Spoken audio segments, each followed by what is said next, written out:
Hello and welcome back to Life's Biggest Questions. I'm Ron Mackenzie Lafergie. North Korea has become the center of attention across the globe, believed by many to be destined to start World War III. North Korea is unanimously reviled by the West for the total control the government has over its citizens, and the brutal way in which they maintain said control. But if everybody hates them so much, why haven't we gone over there and shown them what's up? Well, that's where I come in. So get ready, it's time to answer the question, why hasn't America attacked North Korea? With North Korea's increased military posturing and the unpredictability of its leader, Kim Jong-un, many countries are growing nervous that they may be preparing to do something drastic. For this reason, many voices, including that of President Trump, have been speaking about the possibility for war between America and North Korea. Some are surprised that the US still has yet to declare war. However, there are a number of factors that prevent this from happening. First of all, it just isn't politically possible at this time. The US needs the support of the United Nations to wage this war, and this support is hard to come by since military action is so dangerous. Since the recent testing of the hydrogen bomb, North Korea has been declared a global threat by the UN, but military action has yet to be authorized. And realistically, it's rather unlikely that military action would be approved in the near future. Many assume that if the US decided to attack North Korea, that their southern brethren would take them in with open arms. While this may be the case in certain circumstances, the prevailing sentiment in South Korea is that they would prefer to remain on their own. There is no love lost between those to the north and south, and it seems that currently America wouldn't have quite the support from South Korea that many assume. Based on the polls, unification of the Koreas would be much more likely through peace than through war. Furthermore, I would be remiss if I didn't mention one of the most significant contributors to the lack of aggression from the US.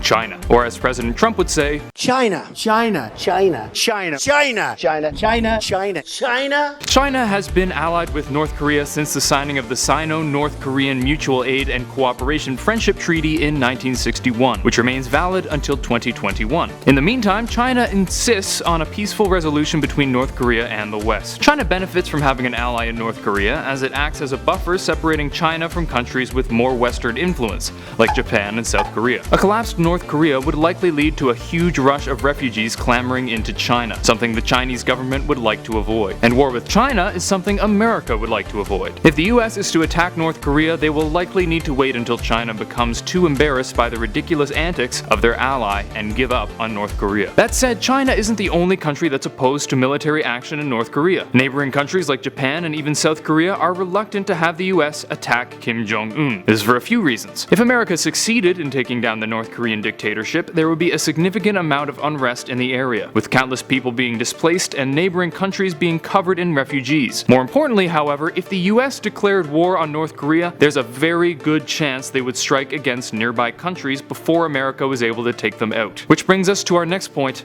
nuclear weapons. Another reason the US is reluctant to engage North Korea in war is that they have nuclear weapons. While currently these weapons likely wouldn't be a problem for Western countries, North Korea has the potential to cause incredible devastation to neighboring countries if they were attacked, using both nuclear and conventional weaponry. If they believe that defeat was inevitable, the ever-childish Kim Jong-un may well decide to go out guns blazing. America can't afford to risk the safety of neighboring countries by attacking prematurely, so they truly need to be cautious before engaging North Korea, for fear of causing nuclear war. Finally, this war could strengthen Kim Jong-un's hold on his people. Currently, the North Korean people are told lies and propaganda from childhood about the United States to cultivate fear and hatred towards Americans. It could be playing right into the hands of propagandists if the US were to jump into North Korea, guns blazing, tearing it all up in the name of freedom. Hoorah! This is probably fairly low on their concerns, since once liberated, most North Koreans would come to know the truth. But it would make the fight much more brutal, since there's a good chance a number of citizens would fight back against perceived invaders. However, it's difficult to gauge exactly the sentiments of the North Korean people, since any polls coming out of the country are edited to the point of being useless. Now we return to our question: why hasn't America attacked North Korea? First of all, there are a number of political factors involved, such as dealing with the UN and China's allyship with North Korea. Furthermore, any attack on North Korea would likely result in retaliation against their neighbors, possibly resulting in millions of lives lost in South Korea or Japan, not to mention the North Korean casualties. It seems that currently, peaceful negotiations remain the best course of action, although each nuclear test brings us one step closer to military action. Here's hoping Kim Jong-un comes to his senses before it's too late. Thank you for watching Life's Biggest Questions. I hope you found this interesting and informative, and perhaps it's led you to do further research on your own. If you enjoyed this video, please like and subscribe to the channel down below. And while you're down there, let us know what you think the best course of action would be against North Korea. Until next time, I'm Ron Mackenzie Lafergie with Life's Biggest Questions, wishing you the best of luck